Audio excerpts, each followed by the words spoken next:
The rest of the news, Thursday. Good morning, Americans. Only 3 more shopping days left this year. What to buy? My, oh my. Let's ask Big Bird. When is the Iowa caucus? Tuesday? We'll finally have it behind us. How long does it take to ride a horse from the Iowa State House to Congress in Washington, D.C.? A lot longer than it takes to push a button on a smartphone. Statistics. Iowa population 17 million. Hogs 3 million people. It's a state not especially representative of America today. Many pundits now question the importance of its caucus. Maybe it's just because it's the first of the election year that it's number one. Mitt Romney says he wants to put ads on Big Bird to pay for Sesame Street. Well, there goes the neighborhood. The rest of the news research has determined that it takes about 2 weeks to ride a horse from Des Moines to Washington, D.C. The state of Colorado has asked the federal government to reclassify marijuana a Schedule II drug so doctors can legally prescribe. Capital of Colorado, Denver, is the third state to make the request, after Seattle in Washington and Providence in Rhode Island. U2 had the highest-grossing U.S. concert tour of the year at $156 million. Taylor Swift came in second at $97 million. Then Kenny Chesney ahead of Lady Gaga, and at number 5, the ever-so-not-dead Bon Jovi. Due to the crummy economy, there are now more American women in school than at work. Guys take whatever lousy job comes along, but women are saying no thanks and furthering their education.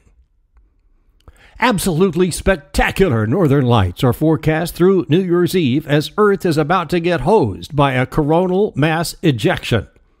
That's a big geomagnetic storm on the sun happening right now. The 2 Grail satellites from NASA arrive at the moon New Year's Eve and New Year's Day.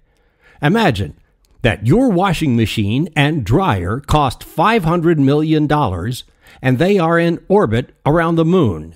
You've got it. The Gravity Recovery and Interior Laboratory, Grail satellites, will study the far side and rewrite the evolution of the moon's history and subsurface makeup.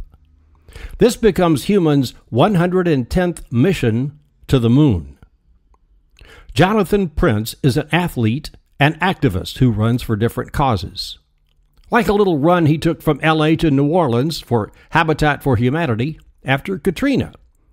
Now, he is in training at the National Aerospace and Research Center in Southampton, PA, to run a mile on the moon in 2016. He'll need special boots, as the surface temperature is over 200 degrees. He plans to get there on a private rocket. Maybe he can get one from Elon Musk, who says his reusable rockets can put 10,000 people on Mars over the next 20 years. Eventually, millions. More stuff in the sky. Day before yesterday, China flipped the switch on its own GPS system with a name that translates Big Dipper. It's now the third system after the U.S. and Russia. Europe is planning its Galileo GPS for 2014. Back down on Earth, a giant shrimp has been pulled from the Gulf of Mexico, the first Asian tiger prawn fished from those waters. It's over a foot long.